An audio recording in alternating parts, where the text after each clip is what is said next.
करो, स्टार्ट करते हैं।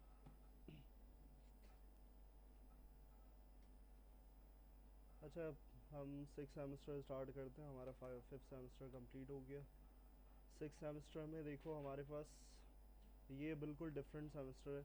सही है, जो 5 तक तुम बोर हो रहे थे एक ही काम करते हुए, सही है, वेब डेवलपमेंट या एप्लीकेशन डेवलपमेंट एक सेमेस्टर में करी थी। अब इसके बाद तुम्हारे पास यहाँ पर जो है वो डिफरेंट सिनेरियो है। यहाँ पर तुम्हारे पास क्या है, अलग चीज़ें, अलग टॉपिक्स हैं कुछ। तो उसको देखते हैं। पहले हमारे पास ADSE 2 में क्या हायरार्की है, किस तरीके से हमारे पास हमें क्या क्या चीज़ें पढ़नी है। तो हम यहाँ पर आकर सबसे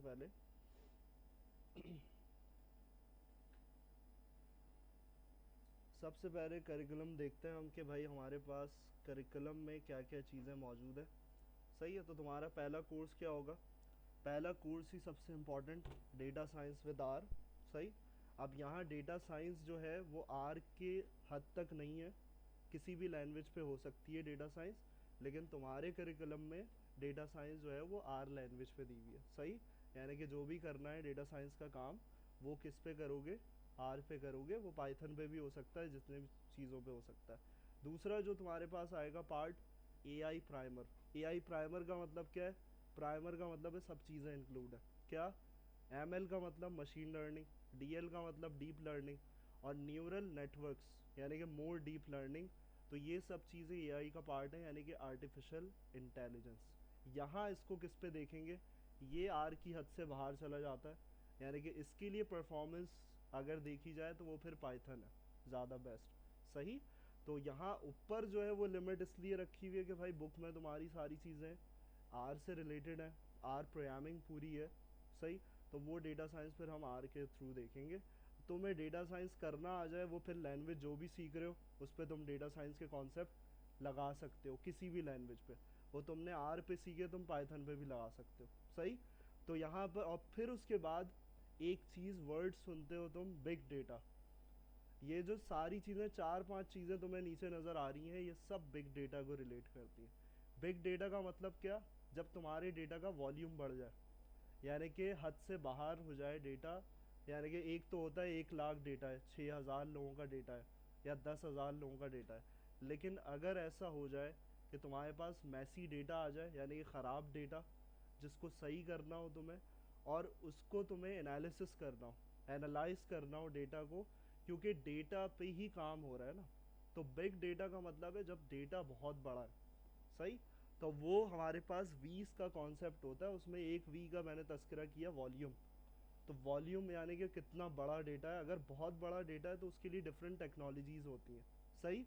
तो वो डिफरेंट टेक्नोलॉजी में एक नाम नीचे लिखा हुआ है, हडूप। तो ये किस लिए होती है? बिग डेटा को हैंडल करने के लिए होता है। यानी कि एक टेक, बहुत सारी है टेक्नोलॉजी, लेकिन उसमें से एक जो ओपन सोर्स है वो हडूप है, जिसके जो तुम आराम से क्या कर सकते हो, एक्सेस करके डेटा को विजुलाइज कर सकते हो, एनालाइज कर सकते हो। दोनों चीज़ें आराम से की जा। कौन सा डेटा? सिंपल नहीं, बिग डेटा। ये याद रखना कि हडूप को यूज़ क्यों करोगे, वो बिग डेटा के लिए यूज़ करोगे, यानी बड़ी मकदार का डेटा, छोटी मकदार के डेटा की बात नहीं हो रही। सही। तो यहाँ पर तुम्हारे पास ये करिकुलम होगा, और तुम्हारा ई प्रोजेक्ट भी क्या होगा यहाँ पर, जैसे foundation of big data system, ये थियोरेटिकल कॉन्सेप्ट है। सही है। तो इसको मर्ज करके पढ़ेंगे सारी चीज़ें कि कैसे फ्लो अलग होगा। यहाँ टॉपिक्स लिखे हुए, processing big data, visual analytics with tableau, एक टूल होता है बिजनेस इंटेलिजेंस में इस्तेमाल किया जाता है। जब बिजनेस इंटेलिजेंस की बात आती है तो वहाँ पर पावर BI भी होता है, टैबल्यू भी होता है। तो वहाँ तुम्हारे कोर्स में जो लिखा हुआ है वो क्या है? टैबल्यू है। सही। और उसके बाद web and social media analytics. सही।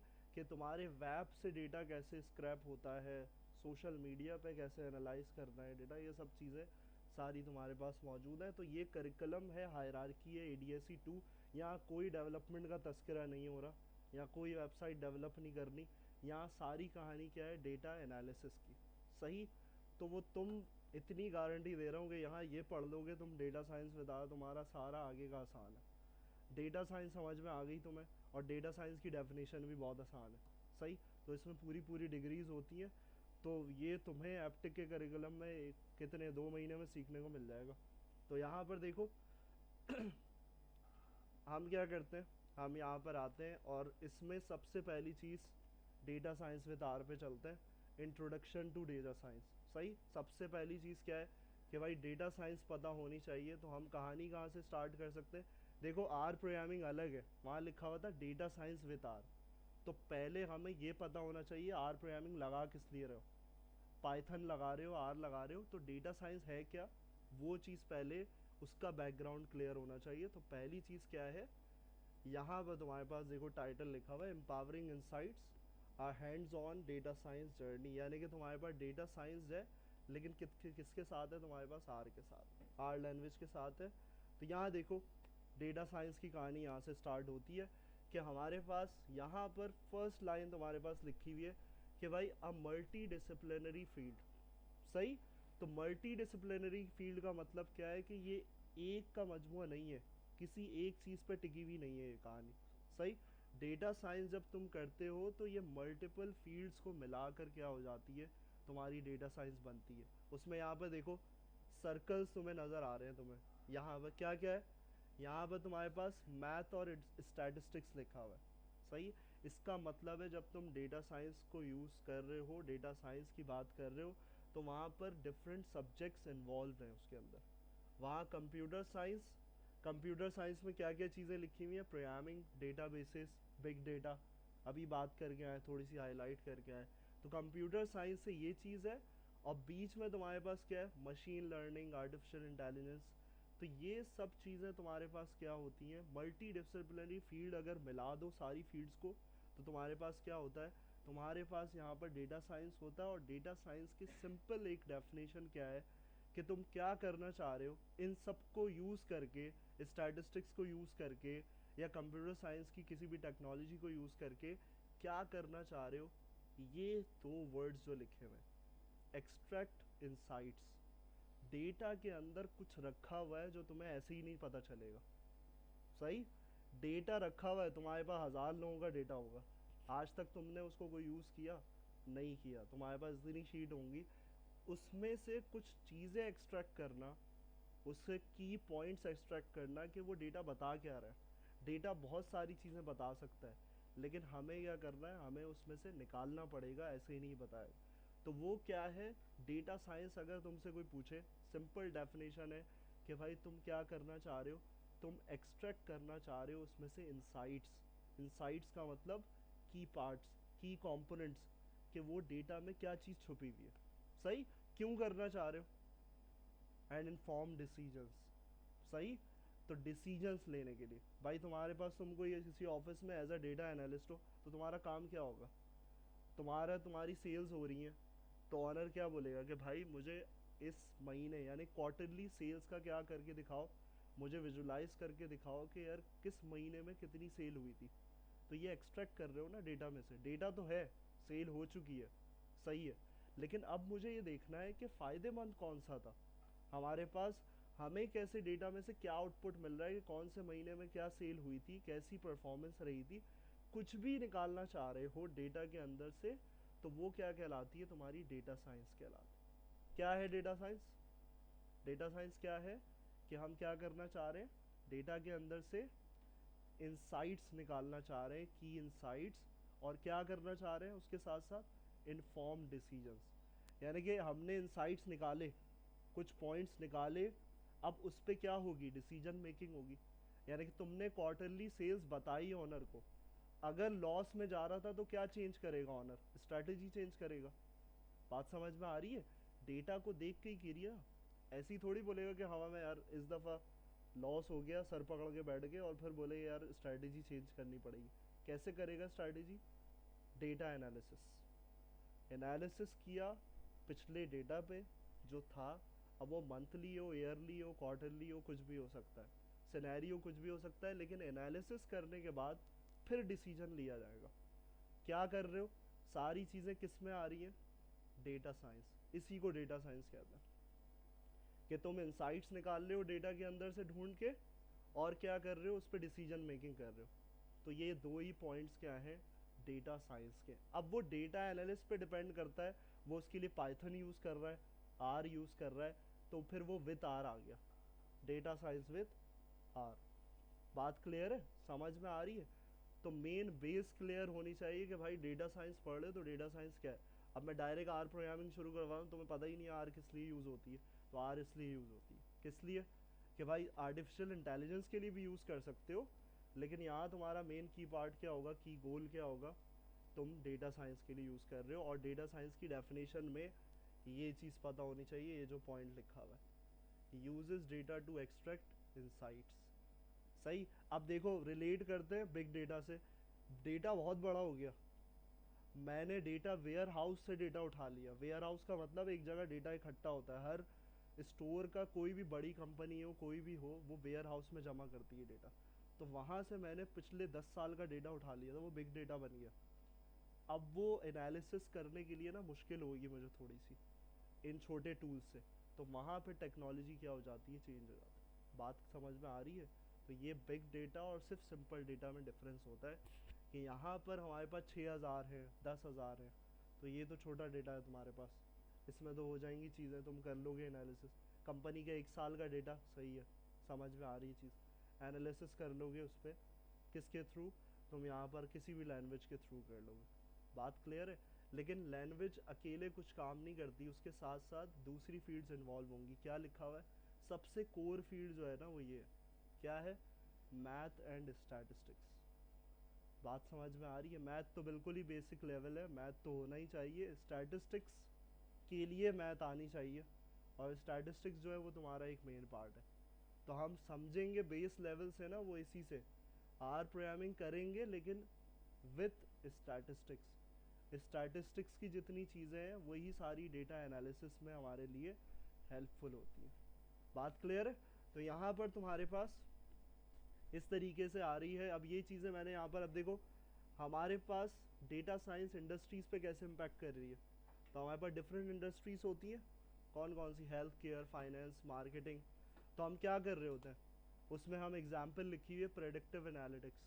प्रेडिक्टिव एनालिटिक्स का मतलब मैं कुछ प्रेडिक्ट कर रहा हूँ। एक तो विजुअलाइज करना अलग होता है, मैं एनालिसिस करके आगे करना क्या चाह रहा हूँ वो एक अलग चीज़ है, मैं डिसीजन ले रहा हूँ।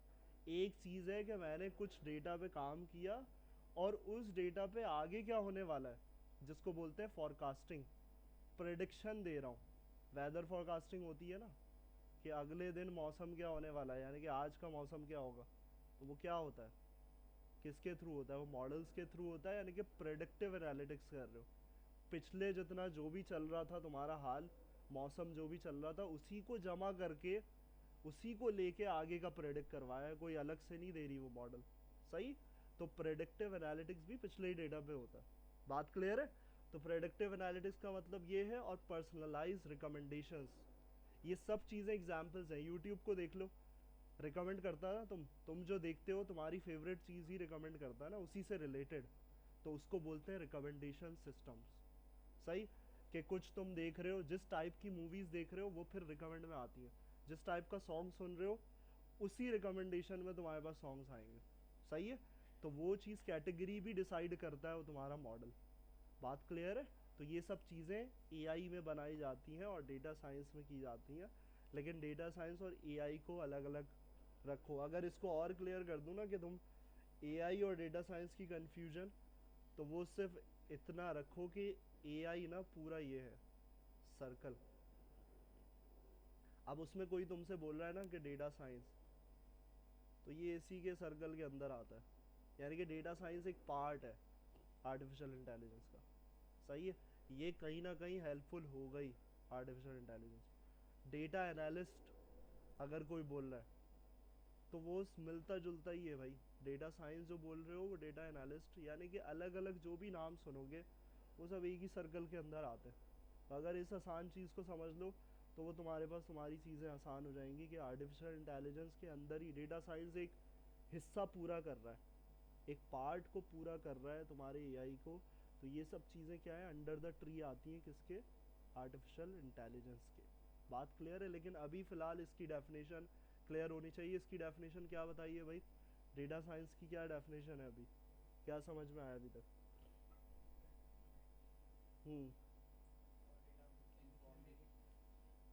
एक्सट्रैक्ट इनसाइट्स और इनफॉर्म डिसीजन, यानी कि डिसीजन मेकिंग करनी है, लेकिन डिसीजन मेकिंग कैसे होगी, इंसाइट्स जब निकाले जाएंगे। सही, यानी कि डेटा के अंदर से इंसाइट। हाँ तुम क्या पूछ रहे हो? अच्छा तुम जवाब दे रहे थे, सही। तो यहाँ पर ये क्लियर हो गया। तो यहाँ पर एक कोड भी लिखा हुआ है भाई, the core advantage of data is that it tells you something about the world that you didn't know before. तो एक किसी का कोड है भाई जो तुम्हें नहीं पता, डेटा तो रखा हुआ है, एप्टिक का भी डेटा रखा हुआ है इतना सारा, लेकिन मैं उस पर डिसीजन मेकिंग क्या करूँ, ये मेरी सोच है। मेरी अगर छोटी सोच है तो मैं स्टूडेंट पे काम कर लूँगा, मैं बोलूँगा स्टूडेंट परफॉर्म नहीं कर रहा, क्या होनी चाहिए स्ट्रैटेजी, तो ये भी डिसीजन मेकिंग ही है कि लेक्चर की स्ट्रैटेजी क्या होगी, क्या हो सकता है, वो डेटा पे ही काम करके पता चल। या फिर एक चीज़ ये करूँ कि भाई सेंटर ग्रो नहीं कर रहा, मार्केट एनालिसिस क्या होना चाहिए, तो वो सोच पे डिपेंड करता है। वो फिर तुम्हारा ऑनर या फिर कोई जो जितनी बड़ी सोच रखता है फिर वो वहाँ जाएगा उस एनालिसिस पे। बात क्लियर है? तो डेटा में से कुछ चीज़ें एक्सट्रैक्ट करनी है, इंसाइट्स निकालने हैं, और उसके लिए टेक्निक्स हमारे पास ये सब चीज़ें, इन सब चीज़ों को मिलाओगे तो ही तुम कुछ कर पाओगे। तो मिला कैसे रहे हो? कंप्यूटर साइंस से तुम अभी क्या ले रहे हो, आर को, आर लैंग्वेज ले रहे हो, और यहाँ उसके साथ साथ क्या यूज़ करोगे, स्टैटिस्टिक्स। तो मल्टी डिसिप्लिनरी फील्ड मिल के तुम्हारे पास कुछ रिजल्ट आउटपुट निकालेगी। बात क्लियर है? तो यहाँ पर तुम्हारे पास इस तरीके से ये सारी चीज़ें हो रही हैं, और फिर उसके बाद मेन चीज़ कि तुम्हारा डेटा साइंस का वर्क फ्लो क्या होता है, ये समझना ज़रूरी है कि तुम डेटा साइंस में करते क्या हो। ये तो समझ में आ गया कि एक्सट्रैक्ट करनी है इंसाइट्स, सही। तो यहाँ पर तुम्हारे पास इसके अंदर क्या क्या कर रहे हो, देखो सबसे पहली चीज़ पॉइंट क्या लिखा हुआ है, define the problem. Problem statement कुछ भी हो सकती है, जैसे मैंने एक एग्जांपल दी थी, क्या दी थी, मैंने एग्जांपल दी थी कि भाई तुम्हारे पास ओनर आया है डेटा एनालिस्ट के पास, और प्रॉब्लम क्या दी है, मुझे क्वार्टरली सेल जो हुई है उसके एनालिसिस करनी है। तो रिजल्ट दिखाओ, निकाल के विजुलाइज करके दिखाओ कि कौन से महीने में ज़्यादा सेल हुई है, सही। तो उस पर भी क्या होगी, एक्सट्रैक्ट कर रहे हो ना इनसाइड, तो वो प्रॉब्लम है तुम्हारी, सही। अब वो प्रॉब्लम आ गई है, उसको करना क्या पड़ेगा, कलेक्ट एंड प्रिपेयर डेटा।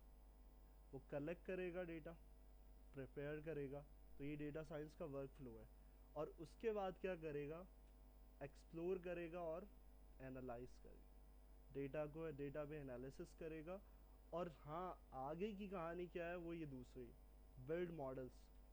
तो वो चाहे फिर क्या हो सकता है, फिर वो प्रेडिक्टिव एनालिटिक्स पे जा सकता है। एक्सप्लोर और एनालाइज पे जो अभी ऑनर है, अब बताओ मुझे कि यहाँ तक ओनर का जवाब मिल चुका है होगा या फिर आगे जाना पड़ेगा डेटा साइंटिस्ट को, सोच के बताओ। मैं जो वर्ड्स यूज़ कर रहा हूँ ना उसको सोच के बताओ कि मैंने क्या बोला था, ओनर आया तुम्हारे पास, तुम डेटा एनालिस्ट हो, और उसने बोला है क्वार्टरली सेल्स क्या हो रही है, मुझे ये देखना है कि किस महीने की कितनी सेल हुई है। हाँ गुड। तो यहाँ कहानी ख़त्म हो चुकी है, एक्सप्लोर एंड एनालाइज डेटा, यानी कि सिर्फ उसको क्या करना था, सवाल पे ध्यान दो कि उसको ये चाहिए था कि विजुअलाइज करके दिखा दो मुझे। एनालाइज कर लिया, देख लिया, वो एनालिसिस भी कर लेगा। आगे की कहानी क्या है कि मैं उस पर प्रेडिक्टिव एनालिटिक्स करना चाहूँ कि आगे क्या सेल होगी, वो अलग सवाल है। आगे क्या सेल होगी, फिर उसके लिए क्या करना पड़ेगा, build models using machine learning algorithms. कुछ एल्गोरिथम्स होते हैं, वो आगे देखेंगे, समझेंगे उसको भी डिटेल में। तो बिल्ड मॉडल्स, मॉडल बनाए जाते हैं किसके लिए, प्रेडिक्ट करने के लिए, आगे की प्रेडिक्शन। अब जैसे ये वेदर फोरकास्टिंग है, कुछ भी है, प्रेडिक्शन लेवल, या यूट्यूब जो कर रहा है उस पर क्या लगा हुआ है, एल्गोरिथम। मशीन लर्निंग एल्गोरिथम बनाए नहीं जाते, यूज़ किए जाते हैं। बात समझ में आ रही है? यूज़ किए जाते हैं एल्गोरिथम, कौन से, मशीन लर्निंग के, किसके लिए, मॉडल्स को बिल्ड करने के लिए। बात क्लियर है? किसके लिए करे जाते हैं, प्रेडिक्टिव एनालिटिक्स, यानी कि अगर कुछ प्रेडिक्ट करना है हमें, सही। तो ये बेस क्लियर होनी चाहिए सारी कि क्या है। और उसके बाद देखो, मॉडल बिल्ड कर जाए लेकिन ये गारंटी नहीं है कि वो कितना अच्छा काम कर रहा है। यूट्यूब का एल्गोरिथम ऐसा नहीं है कि एल्गोरिथम में बिल्ड ऐसे नहीं किया हुआ मॉडल कि बस लगाया और चला दिया, वह ख़त्म बात। भाई एक दफ़ा टेस्ट कर लिया, चला दिया। उसको क्या करना है, एवेल्यूएट एंड इंटरप्रेट। अगर उसकी 50% रिजल्ट सही आ रहा है तो वो कोई फ़ायदेमंद नहीं है, इसका मतलब है उल्टे सीधे रिजल्ट देगा। तुम हॉरर मूवी देखते हो, तुम्हें क्या करेगा, फिक्शन की मूवी दिखाएगा, तो ये कोई काम सही नहीं कर रहा मॉडल। तो मॉडल बिल्ड करने के बाद क्या है, एवेल्यूएट करना और इंटरप्रेट करना। रिजल्ट्स को, ये भी इम्पोर्टेंट पार्ट। बात समझ में आ रही है यहाँ तक भाई? और उसके बाद डिप्लॉय एंड मेंटेन सॉल्यूशन। अगर इवेल्युएट करते हुए, इंटरप्रेट करते हुए, अच्छा ये भी चीज़ याद रख लो कि मॉडल्स कभी भी 100% परफॉर्म नहीं कर सकते, वो इंसान भी नहीं कर सकता।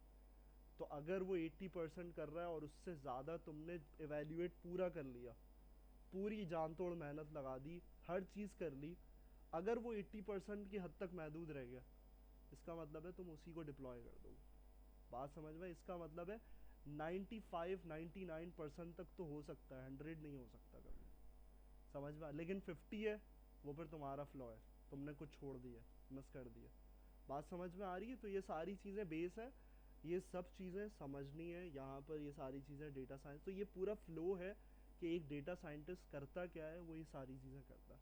सही है? ये स्टेप्स तुम्हारे पास होते हैं। और डिप्लॉय कर दिया है तो इसका मतलब मेंटेन सॉल्यूशंस का मतलब क्या है कि भाई दराज ने भी लगाया हुआ ना प्रोडक्ट का, तुम जो प्रोडक्ट खरीदते हो उसी से रिलेटेबल प्रोडक्ट लगा दिखाता है ना तुम्हें, तो वो क्या है? एल्गोरिथम ही काम कर रहा है मशीन लर्निंग का, और उसी के थ्रू तुमने मॉडल बिल्ड किया हुआ।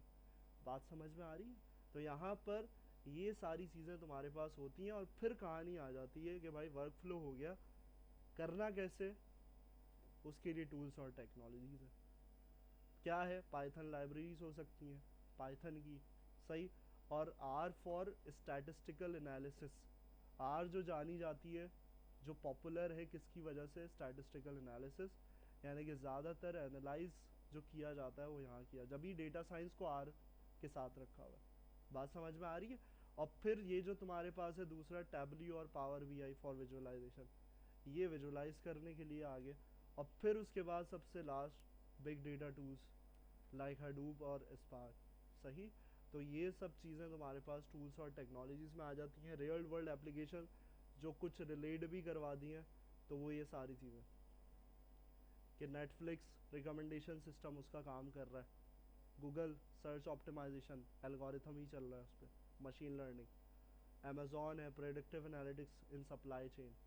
हेल्थ केयर है disease prediction using machine learning. समझ में आ रही है चीज़ भाई? तो यहाँ पर कुछ भी हो सकता है, तुम कुछ भी इस्तेमाल कर सकते हो, सिर्फ मेन डेफिनेशन दिमाग में रखना डेटा साइंस की, जिस पे समझाने में मेहनत करी है। सही। तो वो वाली चीज़ तुम्हारे पास होनी चाहिए तुम्हें याद। सही है। तो यहाँ पर इसको यहाँ तक रखते हैं, और उसके बाद यहाँ पर तुम्हारे पास, अब देखो तुम्हारे पास एक चीज़ सवाल आता है कि हमने इतनी सारी बातें करी, तो हम कैसे टेस्ट करेंगे किसी भी चीज़ को? हमारे पास क्या, हम डेटा बनाएंगे, हम लेके घूमते रहेंगे डेटा को लेने के लिए, या जमा करके दे दो डेटा, डॉक्टर के पास चले गए। सही। तो डेटा कहीं जाना नहीं है लेने के लिए, हमारे पास क्या है, हमें प्लेटफॉर्म दिए हुए सैम्पल डेटा सेट्स के लिए। मैं सैम्पल का वर्ड इस्तेमाल कर रहा हूँ, ये भी बहुत इंपॉर्टेंट है, इसको भी दिमाग में बिठा के रखना। सैम्पल अलग होता है, पॉपुलेशन का डेटा अलग होता है। सही है। सैम्पल का मतलब है चंद लोगों का डेटा। सही। तो वो तुम्हारे ऊपर डिपेंड करता है कि पॉपुलेशन कब होती है और सैंपल कब होती है।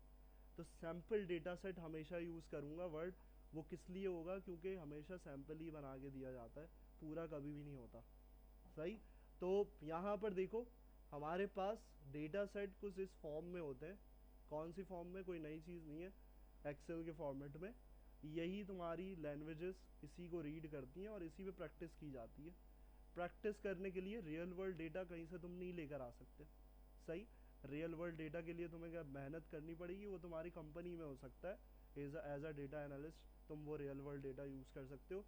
तो यहाँ पर हमारे पास हमें क्या करना है, हमारे पास एक साइट मौजूद है, उसी से हमारे पास हमें क्या करना होता है। तो यहाँ पर देखो क्या है, यहाँ पर हमारे पास साइट मौजूद है कैगल। कैगल है जो, जहाँ पर तुम्हारे पास क्या है, सैम्पल डेटा सेट्स मौजूद होते हैं। सही। तो सैम्पल डेटा सेट्स मौजूद होते हैं, यहाँ पर क्लिक करोगे, यहाँ देखो तुम्हारे पास क्या आ रहा है, find open data sets and machine learning projects. तो यहाँ पर तुम्हारे पास डेटा सेट्स तुम्हें मिल जाएंगे। यहाँ देखो सेक्शन ओपन हुआ हुआ है, किसका ओपन हुआ हुआ है? डेटा सेट्स, यानी कि डेटा सेट्स पे जाना है यहाँ पर तुम्हें सेक्शन पे, और यहाँ तुम्हारे पास सर्च करने का ऑप्शन मौजूद है। अब तुम्हारा जिसमें इंटरेस्ट है, जिस फील्ड में इंटरेस्ट है, उसका डेटा सेट तुम यहाँ से डाउनलोड कर सकते हो, सबका सैंपल रखा हुआ है। सही। तो यहाँ पर क्या करोगे, जैसे मेरे पास अब मेरा एरिया ही स्टूडेंट्स का है, तो मैं यहाँ पर क्या है, यहाँ पर एग्जाम्पल भी यही यूज़ करूँगा, स्टूडेंट परफॉर्मेंस फैक्टर्स। तो यहाँ सर्च करोगे बहुत सारी चीज़ें आ जाएंगी। देखो यहाँ पर आ रहे, यहाँ पर हमारे पास लिस्ट आ गई, 4 डेटा सेट्स आ रहे हैं सर्च में। यहाँ क्लिक किया तो यहाँ इस डेटा सेट्स के हवाले से यहाँ पर मौजूद होगा तुम्हारे पास कि इसमें आया कि कौन कौन से कॉलम्स मौजूद हैं। तो यहाँ दिखा रहा है तुम्हें, यहाँ पर क्या क्या है, hours studied, attendance, parental involvement, access to resources, columns मौजूद है, डेटा है। अब वो इसको देखना है कि किस तरीके से तुम इस्तेमाल कर सकते हो, वो डेटा सेट्स डेटा साइंस में तुम्हारे पास चीज़ें होंगी। तो यहाँ हमारे पास ये सारी लिस्ट आ रही है इस तरीके से, और यहाँ पर डिस्कशन भी हुई होगी इसमें बहुत सारी। तो यहाँ अगर इसको यहाँ पर कर लें तो यहाँ हमारे पास कुछ और कॉलम्स भी आ रहे हैं, स्लीप आवर्स, प्रीवियस स्कोर क्या था, मोटिवेशनल लेवल क्या था। तो इस तरीके से हमारे पास ये वेबसाइट है। और यहाँ से डाउनलोड करने का तरीका क्या है, यहाँ से तुमने क्या करना है, हमेशा कौन सी वाली फ़ाइल डाउनलोड करनी है, .csv। यहाँ रख के डाउनलोड नहीं करना, मेन पे जो तुम्हारा जिप फोल्डर आ जाएगा यहाँ करना नहीं, ऊपर जो डाउनलोड का लिंक नज़र आ रहा है इस पे नहीं करना, वो पूरी जिप की फ़ाइल आ जाएगी। सिर्फ यहाँ आके नीचे यहाँ से डाउनलोड करना है .csv वाली फ़ाइल। याद रहेगी भाई। यहाँ पर इसको डाउनलोड करोगे तो साइन इन विद गूगल करना पड़ेगा। यहाँ से साइन इन करोगे, यहाँ पर इसी ईमेल से साइन इन करके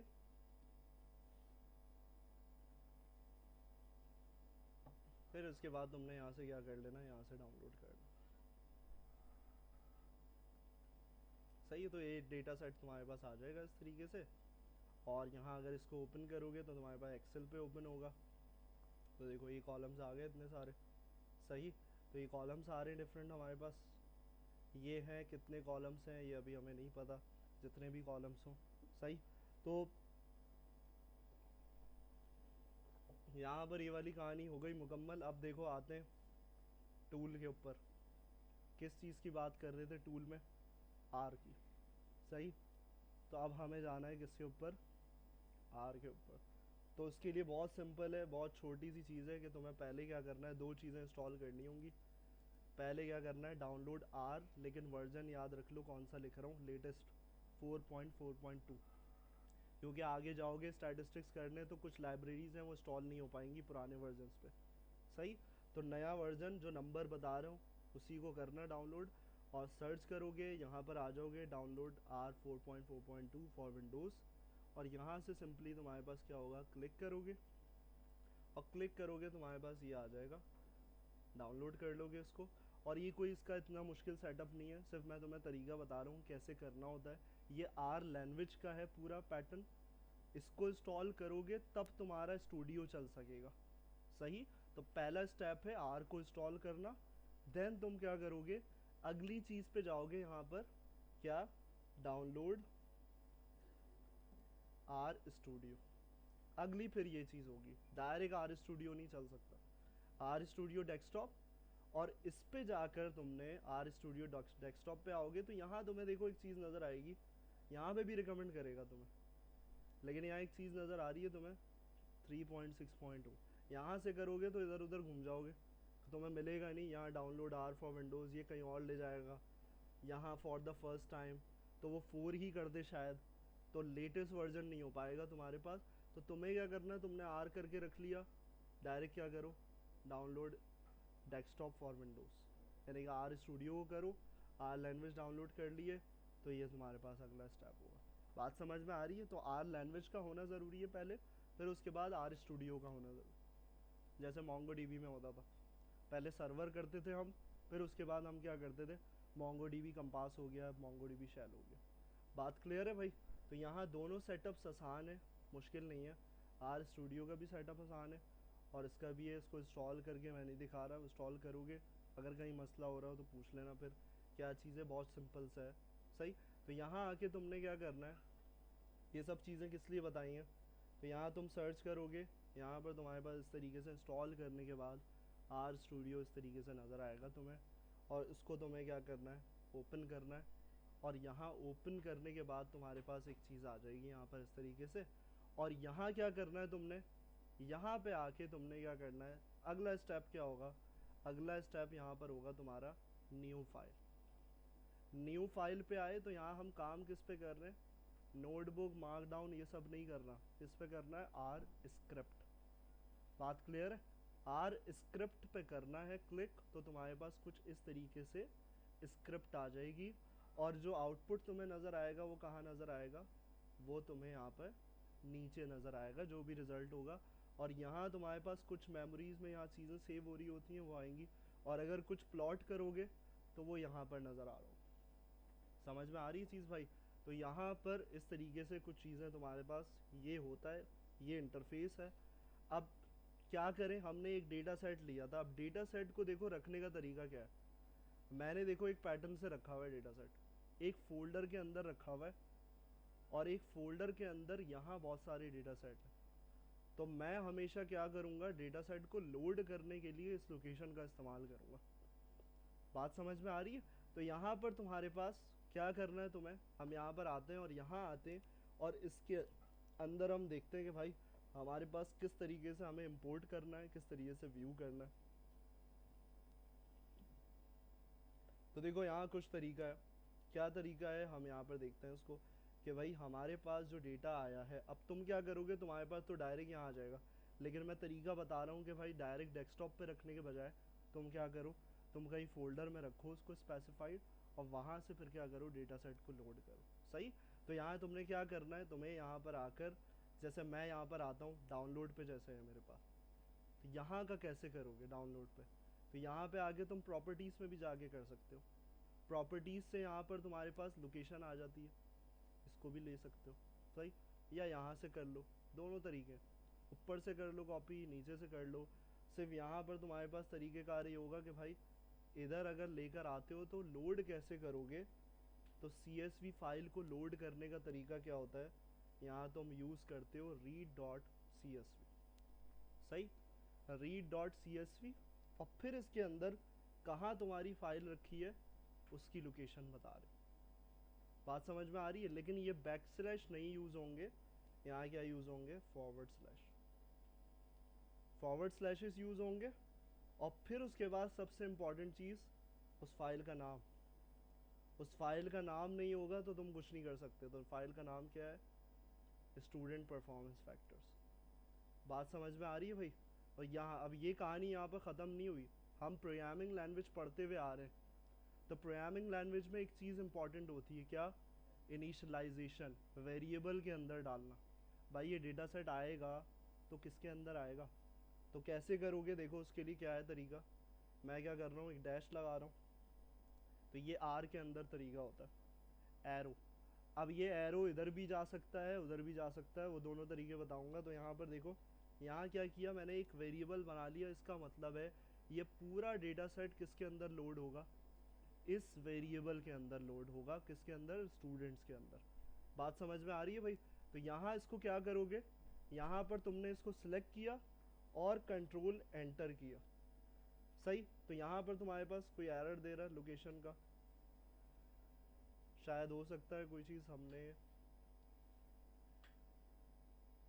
यहाँ लोकेशन में मिस करी हो। अच्छा, एक चीज़ मिस कर दी, हमारे पास फाइल की एक्सटेंशन। सही। .csv हमारे पास है फाइल की एक्सटेंशन। तो इसको दोबारा चलाते हैं, कंट्रोल एंटर। तो तुम्हारे पास अगर वार्निंग आ रही होगी तो वार्निंग इस तरीके से आएगी, नो सच फाइल डायरेक्टरी आ रहा था। लेकिन नीचे क्या हुआ, अगर ऐसे सक्सेसफुली आ गया तो सक्सेसफुली में तुम्हारे पास क्या होगा, ब्लू कलर में तुम्हारे पास आ जाएगा। इसका मतलब है कि भाई तुम्हारा जो डेटा सेट है वो सक्सेसफुली क्या हो चुका है, इसके अंदर इनिशियलाइज हो चुका है। सही। अब मुझे क्या करना है, मुझे ये चेक करना है कि यार ये डेटा सेट है क्या मेरा, यहाँ क्या आएगा, किस तरीके से दिखेगा। तो उसके लिए क्या यूज़ करते हो, यहाँ पर आर के अंदर व्यू।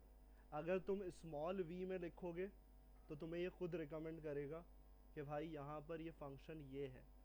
कैपिटल वी लिखोगे तो मुझे रिकमेंड नहीं किया था उसने, तो हमेशा कैपिटल वी होता है, ये फंक्शन है। और इसके अंदर तुम क्या करोगे, उस डेटा सेट को रखोगे, किसको, स्टूडेंट्स, क्योंकि अब सारा डेटा किसके अंदर है, स्टूडेंट्स के अंदर है। तो क्या करूँगा मैं, दोबारा इसको चलाने के लिए कंट्रोल एंटर। तो वो जो डेटा तुम्हें नज़र आ रहा था एक्सेल की फ़ाइल पे CSV फॉर्मेट में, वो यहाँ पर तुम्हारे पास क्या हुआ, यहाँ लोड हो गया इस तरीके से। अब देखो यहाँ मुझे पता चल रहा है इसकी डिटेल, कितने कॉलम्स हैं यहाँ पर, टोटल 20 कॉलम्स है, और कितने रिकॉर्ड्स हैं 6607। तो अब ये बताओ तुम, पॉपुलेशन है या सैंपल है? सैंपल है, लेकिन ये पॉपुलेशन हो भी सकता है, कैसे हो सकता है बताओ, कंसिडरेशन क्या होगी? मेन गेम होता है इन चीज़ों का, ये काम कर लिया ये नहीं है, जो बेस खड़ी करके आऊँ ना वो पता होनी चाहिए तुम्हें असल, कि थ्योरेटिकल बैकग्राउंड कितना स्ट्रांग है वो चीज़। ये तो कोई भी चला लेगा लाइन, व्यू कर दिया ये सब। सैंपल डेटा सेट है, सही है सैंपल है, लेकिन पॉपुलेशन भी हो सकता है कहीं पर। सोचो पॉपुलेशन कैसे हो सकता है? स्मॉल विलेज की, सही है। और यहाँ करीब करीब आओ ना, डेटा सेट किस पे था? स्टूडेंट परफॉर्मेंस फैक्टर था ना। स्पेसिफिक क्लास 6000 की तो नहीं होगी, कैंपस का हो सकता है। स्कूल, अगर स्कूल अपना पूरा डेटा लिया हुआ है 6607, फिर सैंपल नहीं कहलाएगा, फिर क्या हो जाएगा? पॉपुलेशन। तो तुम्हें ये आइडेंटिफाई करना है कि तुम पॉपुलेशन देख रहे हो या सैंपल देख रहे हो। अगर वो पूरा स्कूल का ही डेटा है तो उसका मतलब है वो क्या है? पॉपुलेशन है। अगर वो पूरी आबादी पे कर रहे हैं काम, मैं बोलूँ पूरे पाकिस्तान के लिए कर रहा हूँ, फिर क्या कहलाएगा?